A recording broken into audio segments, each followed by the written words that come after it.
انهيار وجنون عمرو أديب بعد مباراة الأهلي والاتحاد، يسخر من مدرب الزمالك. وقبل ما ندخل في تفاصيل الخبر، لو انت أهلاوي أصيل اضغط لايك واشترك في القناة لنرى كم عدد محبي النادي الأهلي.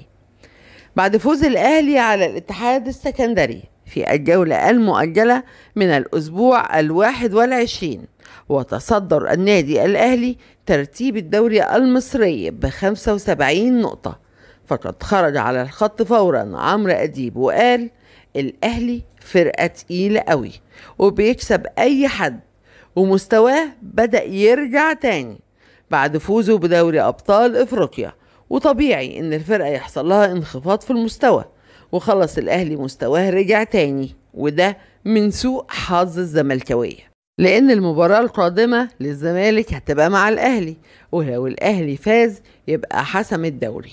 انتوا متخيلين ان الأهلي هيفوز بالدوري في مباراة الزمالك وهيحفلوا علينا للصبح؟ ربنا يستر والأهلي ما يكسبش الزمالك، عشان هيبقى شكلنا وحش قوي لو الأهلي فاز بالدوري في مباراة مع الزمالك. وهو ده كان رد فعل وتعليق عمرو أديب بعد مباراة الأهلي والاتحاد السكندري.